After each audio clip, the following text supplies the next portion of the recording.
Assalamualaikum warahmatullahi wabarakatuh. Waalaikumsalam warahmatullahi wabarakatuh. Oke, dan selamat pagi. Oke, tidak terasa kita sudah masuk pertemuan. Ada yang tak pertemuan berapa ini? 14. Ya, betul. Ke-14. Pertemuan ke-14 atau pertemuan kedua di bab 2. Pertemuan kedua di bab 2 atau pertemuan ke-14 dari total pertemuan kita. Ini tidak dirasa sudah 14 kali pertemuan. Jadi untuk hari ini materinya masih mirip, cuma hari ini kita mengidentifikasi ya. Jadi materi kita pertemuan sebelumnya, saya perlihatkan dulu.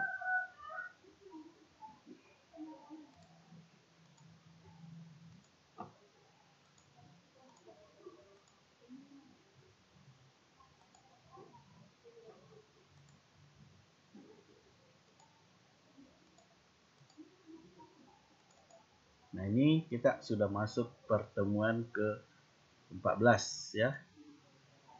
Pertemuan ke-14 atau pertemuan kedua di bab 2. Hari ini kita membahas, sebenarnya ini sudah ciri-ciri, sekarang kita ke mengidentifikasi, artinya mencari struktur ya, struktur dalam sebuah wacana teks eksposisi. Jadi saya ulangi kembali, apa itu teks eksposisi? Tes yang digunakan untuk menyampaikan gagasan, pendapat, kemudian ada argumentasinya yang disertai dengan fakta. Oke, kita ke buku. Nah, minggu lalu kita membahas ini, menginterpretasi, mengidentifikasi tesis. Kita sudah pelajari. Ini yang kita pelajari sebelumnya, pengertian teks eksposisi, ciri-ciri teks eksposisi. Nah, sekarang kita ke strukturnya. Ini juga strukturnya. Perhatikan. Nah, di struktur ini nanti ada wacana, kita akan cari yang bagian mana tesisnya, bagian mana argumentasinya, dan bagian mana penegasan ulang. Tesis biasanya di awal paragraf, sedangkan penegasan ulang berada di akhir paragraf. Sisanya itu yang di tengah, itulah argumentasi. Jadi saya ulangi, tesis biasa di awal paragraf atau paragraf pertama, sedangkan penegasan ulang berada di akhir paragraf atau paragraf terakhir. Sisanya itu adalah argumentasi. Nah, kita lihat di buku. Oke, kita sekarang mencari wacana, kemudian kita cari tesisnya, argumennya, dan rekomendasi. Novianti bisa dibaca supaya ada feedback. Novianti Fitra, silahkan. Mulai dari sini, nak. Kegiatan. Ya, silahkan. Mana, Pak? Mengidentifikasi tesis, argumen, dan rekomendasi dalam teks eksposisi. Kegiatan mendengarkan dari membaca teks eksposisi banyak sekali manfaatnya. Salah satunya, kamu akan mengetahui keterkaitan antara permasalahan dengan argumentasi yang disajikan. Dengan menelaah argumentasi yang disampaikan penulis atau pembicara, kamu akan dapat meyakini lalu menerima pendapat yang disampaikan. Namun, jika argumen yang disampaikan lemah dan tidak meyakinkan, kamu dapat saja menolak pendapat yang disampaikan. Oke, stop. Stop. Nah, sekarang salah satu contoh teks eksposisi yaitu apabila ada orang yang berceramah, entah itu di masjid, entah itu di perkawinan, entah itu di tempat hajatan. Nah, kalau di masjid itu teks eksposisi, rata-rata teks eksposisi yang disampaikan oleh penceramah, karena penceramah mengeluarkan suatu pendapat. Ya, contohnya Contohnya, ada penceramah yang mengeluarkan pendapat bahwa berpuasa itu adalah berpuasa Senin Kamis itu dapat menyehatkan. Ya, bagi umat Islam itu berpuasa Senin dan Kamis itu dapat menyehatkan. Nah, itu contoh pendapat atau tesisnya atau gagasannya. Kemudian dikasihlah argumen. Ya, puasa Senin Kamis adalah sunnah Rasul atau puasa sunat yang dianjurkan oleh Nabi Muhammad. Nah, itu argumen yang kedua. Terus argumen kedua, menurut para dokter, berpuasa itu dapat menyehatkan. Terus argumen ketiga, bagi yang berpuasa Senin Kamis akan mendapatkan pahala. Jadi pendapatnya tadi itu penceramah, apabila ada orang berpuasa itu bisa menyehatkan. Nah, kasihnya argumen. Itu tadi argumennya. Ada 3 saya sebutkan. Nah, terus apa rekomendasinya?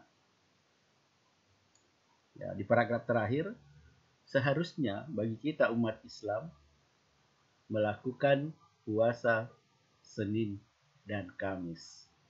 Nah, kalau argumen tak kuat, maka orang lain bisa mengikuti pendapat kita. Itulah tujuan teks eksposisi. Jadi teks eksposisi adalah teks yang digunakan untuk menyampaikan pendapat yang disertai dengan argumen serta rekomendasi agar orang yang mendengar atau orang yang membacanya mengikuti apa yang kita sampaikan melalui tesis. Lanjut. Sekarang laki-laki lagi yang baca, Sarkasi. Sarkasi Nur. Silahkan. Ya Pak. Silahkan dibaca mulai dari sini. Salah satu. Sampai bagaimana tadi Pak? Baru Kak masuk Pak. Ya, silahkan baca ini. Salah satu bentuk komunikasi lisan yang menggunakan teks eksposisi adalah berpidato. Sebagaimana diketahui, pidato merupakan kegiatan berbicara di depan umum untuk menyatakan pendapat atau memberikan gambaran tentang suatu hal. Oke. Pada bagian ini kamu akan belajar. Oke. Salah satu contoh teks eksposisi adalah berpidato. Contoh, misalnya kamu mencalonkan diri menjadi ketua OSIS. Ya, pendapat kamu ini, tesismu adalah ingin menjadi ketua OSIS di sekolah. Nah, apa argumenmu? Ya, misalnya saya Sarkasi Nur, calon peserta ketua OSIS periode 2020-2021, akan memaparkan visi dan misi. Visi dan misimu itulah argumenmu. Ya. Jadi tadi pendapatmu itu adalah ingin menjadi ketua, mencalonkan diri jadi ketua OSIS. Visi dan misimu itu adalah argumen. Ya, kalau saya terpilih menjadi ketua OSIS, saya akan membangun kolam renang di sekolah. Misalnya. Wah, bagus ini. Nah, saya pilih ini, orang tertarik. Nah, kalau saya menjadi ketua OSIS terpilih, ya saya akan membuat minimarket di sekolah.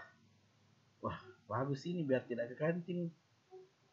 Nah, terus apa rekomendasimu? Ini rekomendasi di bagian akhir. Ya, bagian akhir kamu akan merekomendasikan seharusnya pilihlah saya. Ya, pilihlah saya sebagai sebagai ketua OSIS periode 2020-2021. Itu rekomendasi bagian akhir. Pilihlah saya sebagai ketua OSIS periode 2020-2021. Kalau tadi orang mendengar, bagus kalau ini dipilih. Ada kolam renang nanti dibangun. Nah, jadi itulah tujuannya teks eksposisi.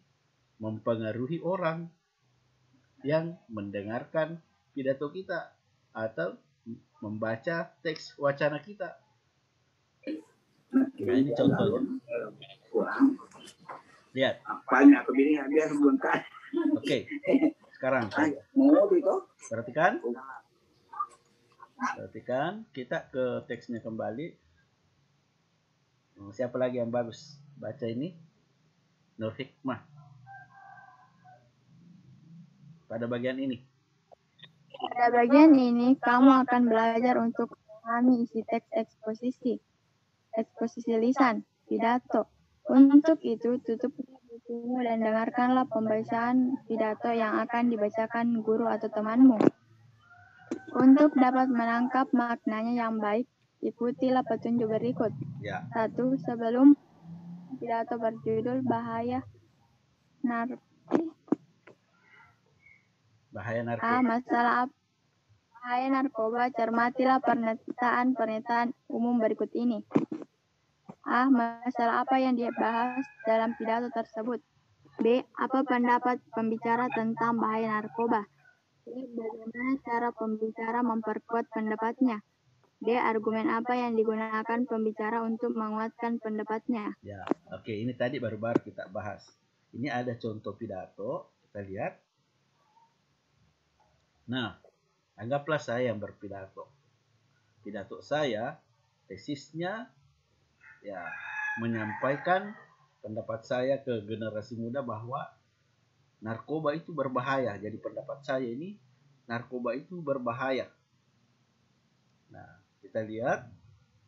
Nah, ini kan biasa kalau kita berpidato. Nah, ini. Nah, jadi ini jadi judul pidatonya ini.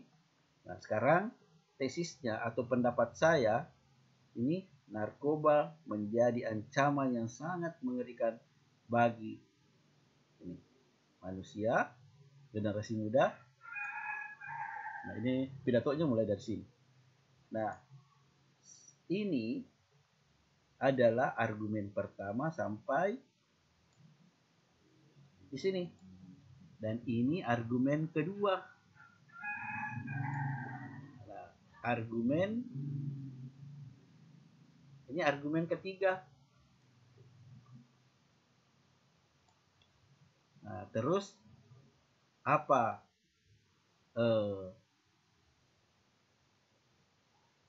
yang terakhir, penegasan ulannya. Kita lihat. Kita cari yang bilang seharusnya ini. Segeralah bertaubat, berhenti mengkonsumsinya. Nah, bisa jadi ini atau bisa jadi ini. Karena ada seharusnya, dia mengajak kita untuk melakukan. Jadi kemungkinan besar penegasan ulang, ya, penegasan ulangnya itu ada di apabila ada kata seharusnya atau segeralah. Kalau menurut saya ini seharusnya. Nah, jadi penegasan ulangnya itu ada 3. Sebagai generasi muda, calon penerus perjuangan bangsa sudah seharusnya. Oke, kita lihat jawabannya. Nah, ini tadi argumennya, argumen pertama, kedua, ketiga. Nah, betul, ini rekomendasinya. Generasi muda calon penerus seharusnya menyiapkan diri menjadi generasi yang berkualitas dengan 3 cara. Mana tadi itu caranya? Ini cara pertama, kedua, ketiga. Nah, untuk rekomendasi itu gampang sekali menentukannya. Ada opini, bukan fakta. Minggu depan kita pelajari tentang fakta dan opini. Kalau ada seharusnya, artinya belum kejadian, dia mengajak kita, berarti itulah rekomendasi atau penegasan ulangnya. Tadi. Oke. Ada pertanyaan? kita selesaikan lagi ini. Ini ada lagi pembangunan dan bencana lingkungan. Ini ada lagi wacana. Jadi tesisnya saya bilang tadi berada di paragraf pertama. Biasanya di kalimat pertama. Jadi ini tesisnya. Bumi saat ini sedang menghadapi berbagai masalah lingkungan yang serius. Sisanya itu argumentasi dan rekomendasi atau gagasan penjelas. Kita lihat. Nah ini. Bumi ini sedang. Kamu bisa download buku guru ya. Buku guru itu lengkap dengan jawabannya.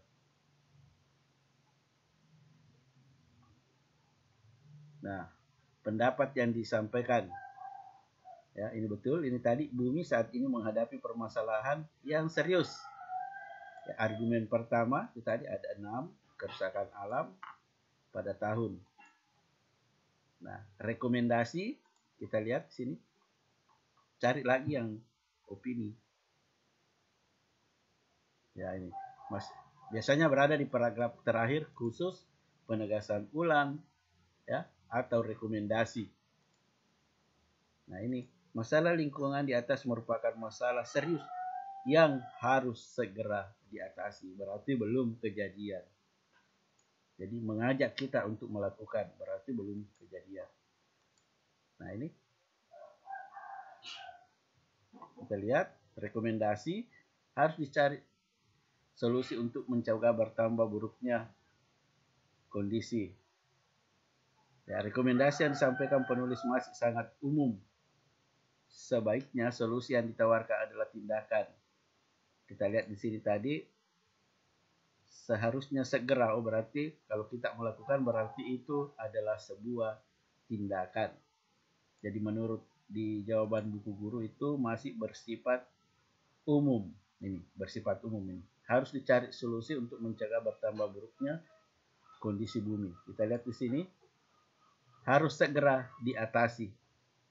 Ya, diatasi dengan mencegah bertambah buruknya kondisi bumi. Oke, ada yang ingin ditanyakan?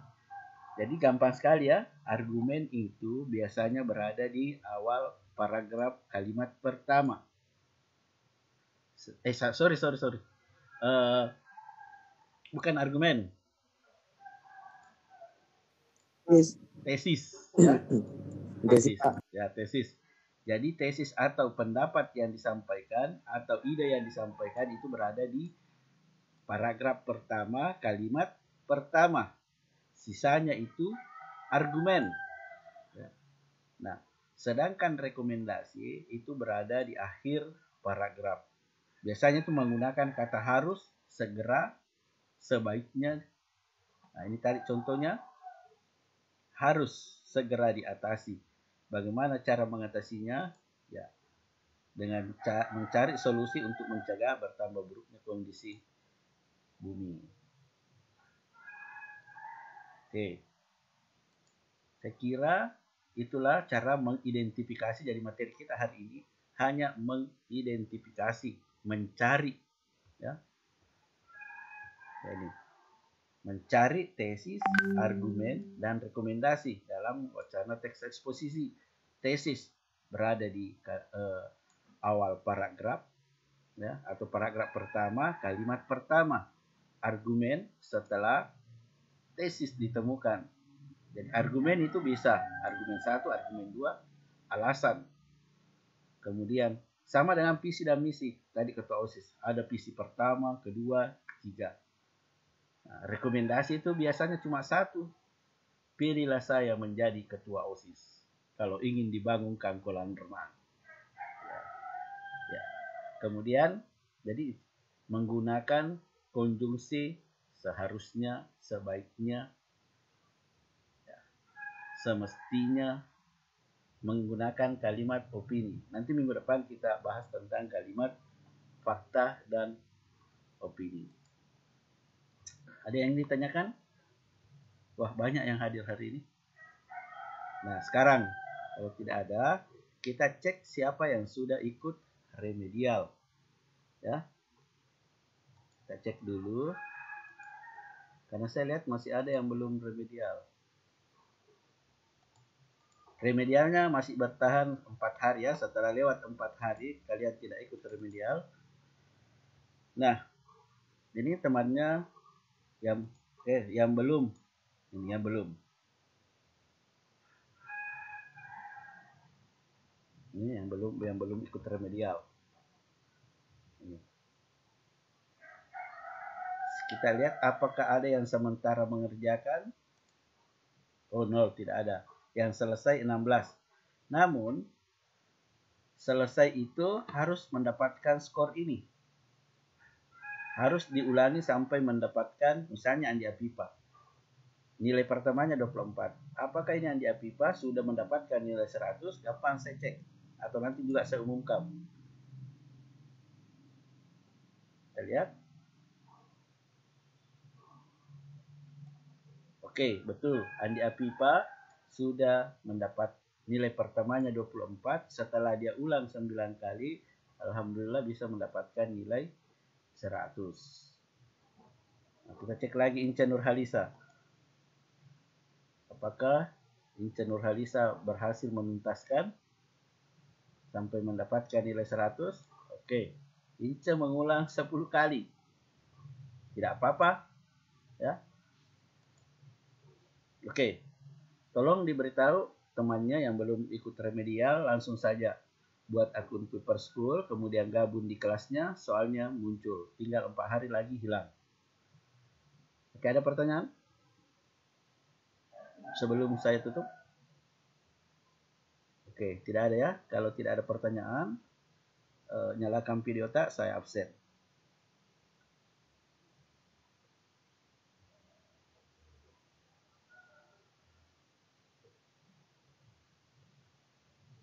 Ada kayaknya yang lagi di sekolah ini.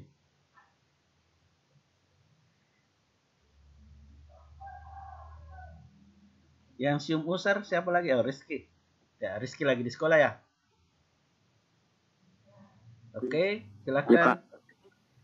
Jadi di sekolah itu ada LDK.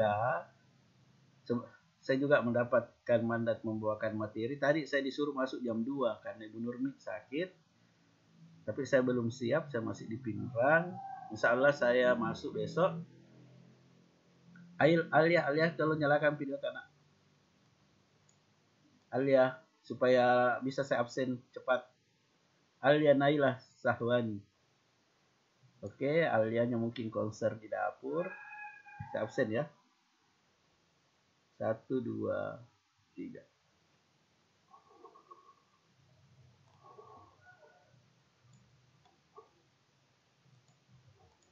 Oke, saya kira sudah selesai untuk pertemuan ke-14. Kita lanjut ke grup WhatsApp. Assalamualaikum warahmatullahi wabarakatuh. Waalaikumsalam warahmatullahi wabarakatuh.